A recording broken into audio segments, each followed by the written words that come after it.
নমস্কার বন্ধুরা, welcome to গ্রিহিনির হেসেল। আমি মুনমুন আপনাদের কাছে চলে এসেছি আজকে চিকেন ডাক বাংলোর রেসিপি নিয়ে। আগেকার দিনে ডাক বাংলোগুলোতে হঠাৎ করে কোনো অতিথি এসে পড়লে সেখানকার খানসামারা অতিথির জন্য ডাক বাংলোর পোলট্রি ফার্ম থেকে ডিম এবং মুরগি নিয়ে সেই ডিম মুরগি সহযোগে একটা অদ্ভুত সুন্দর চিকেন কারির রেসিপি বানাতেন, যেটা খুব সহজে চটপট বানানো যায়। তো সেই চিকেন কারিটার নামই হচ্ছে চিকেন ডাক বাংলো। ডাক বাংলোর খানসামাদের হাতে এই রেসিপির উৎপত্তি হওয়ার জন্য এই রেসিপির নাম হয়ে গেছে চিকেন ডাক বাংলো বা ডাক বাংলো চিকেন। তাহলে এই রেসিপি কত সহজে তৈরি করা যায় আসুন দেখে নিই। প্রথমে গ্যাস ওভেনে একটা প্যান গরম করে নিয়েছি। এর মধ্যে দিয়ে দিচ্ছি 3টি এলাচ, 5টা লবঙ্গ, 2টো দারচিনির টুকরো, একটা জয়িত্রী, একটা জায়ফলের 4 ভাগের 1 ভাগ, 2টো শুকনো লঙ্কা। সবকটা মশলা আমি একটু রোস্ট করে নিচ্ছি। একটু রোস্ট হয়ে গেলে দিয়ে দিচ্ছি 1 টিস্পুন জিরে। জিরেটা আগে দিলে পুড়ে যেতে পারে, তাই পরে দিলাম। সবকটা জিনিস একটু নাড়াচাড়া করার পর আমি একটা মশলা বানিয়ে নিয়েছি। মশলাটা দেখতেই পাচ্ছেন একটা মিক্সারে গুঁড়ো করে নিয়েছি। এবার একটা প্লেটের মধ্যে নিয়ে নিচ্ছি আদা, রসুন এবং 2টো কাঁচা লঙ্কা। এই 3টে জিনিস দিয়ে আমি একটা আদা, রসুন এবং কাঁচা লঙ্কার পেস্ট বানিয়ে নিয়েছি। এবার একটা বোলের মধ্যে আমি 700 গ্রাম মুরগির মাংস ধুয়ে রেখেছি। মাংসটা আমি ম্যারিনেট করে নেব, তার জন্য আদা, রসুন, কাঁচা লঙ্কার যে পেস্টটা বানিয়েছিলাম তার থেকে 3 চামচ দিয়ে দিচ্ছি। দেওয়ার পর দিচ্ছি এর মধ্যে 3 টেবিল স্পুন টক দই। টক দইটা আমি আগে থেকে ফেটিয়ে রেখেছিলাম। দিচ্ছি স্বাদ মতো নুন, সামান্য একটু হলুদ গুঁড়ো, 1 tablespoon Kashmiri red chilli powder, 1 teaspoon ধনে গুঁড়ো।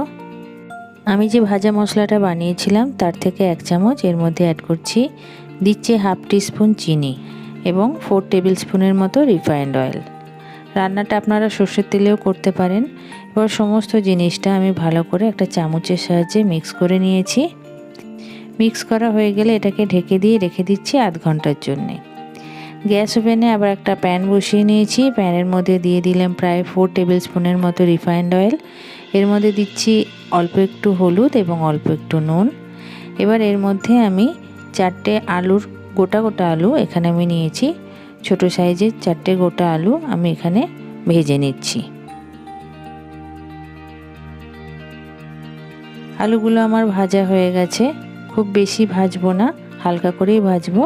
এবার আলুগুলো আমি তুলে নিচ্ছি একটা বোলের মধ্যে।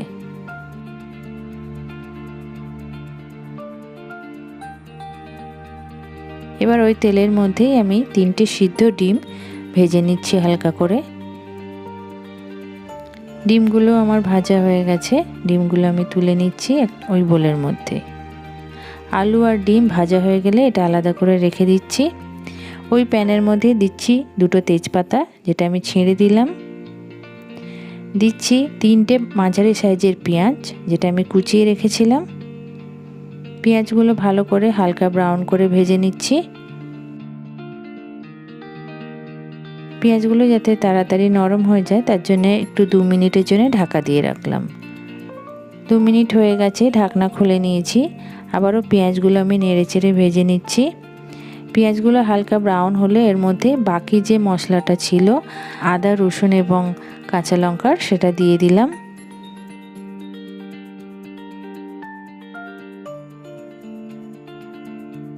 এবার ম্যারিনেট করা মাংসটা আমি এক এক করে দিয়ে দিচ্ছি।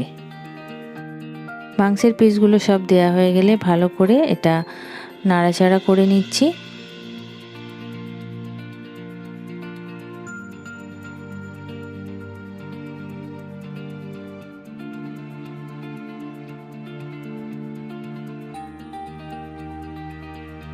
এবার ঢাকা দিয়ে রেখে দিলাম 5 মিনিটের জন্য।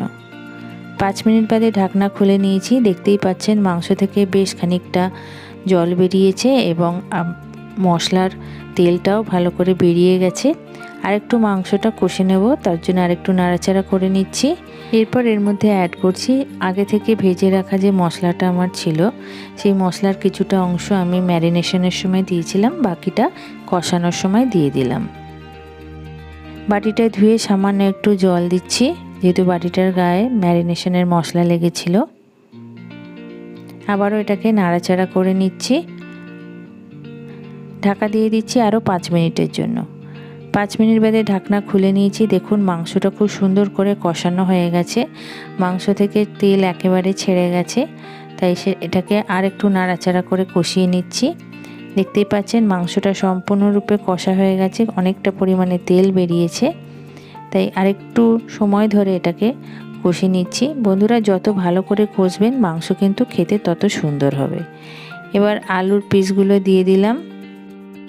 4টে আলু নিয়েছিলাম আমি, 4টেই দিয়ে আবার আলু সমেত আমি পুরো জিনিসটা কষে নিচ্ছি।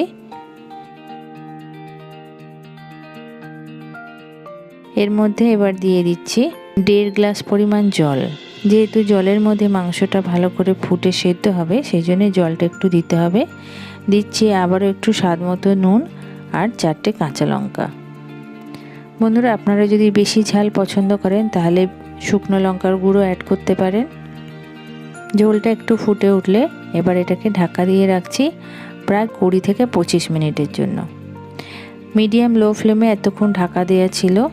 মাংসটা আমার অনেকটা সেদ্ধ হয়ে গেছে। এবার আমি বাকি যে 3টে ডিম ছিল সেটা অ্যাড করে দিলাম। ডিমগুলো একদম শেষ মুহূর্তে দেবেন না, জাস্ট মাংসটা সেদ্ধ হয়েছে তারপরেই ডিমটা অ্যাড করবেন। ডিমটা অ্যাড করার পর এর মধ্যে আমি দিচ্ছি 1 টেবিল স্পুন ঘি। ঘিটা খুব ভালো করে মিক্স করে নিচ্ছি মাংসের গ্রেভির মধ্যে।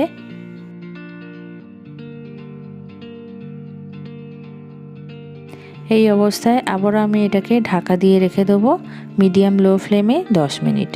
ঢাকনা দেওয়া অবস্থাতেই আমি গ্যাস অফ করে দিয়েছিলাম। এবার ঢাকনা খুলে নিচ্ছি।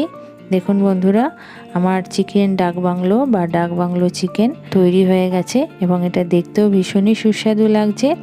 একটা প্লেটের মধ্যে ডিমগুলো কেটে এবং মাংসের পিস ও আলু দিয়ে আমি এটাকে সার্ভ করেছি। আশা করি আমার এই রেসিপিটা আজকে আপনাদের ভালো লাগবে, কারণ এই রেসিপিটা যেমন বানানো সহজ তেমনি খেতেও অসাধারণ হয়।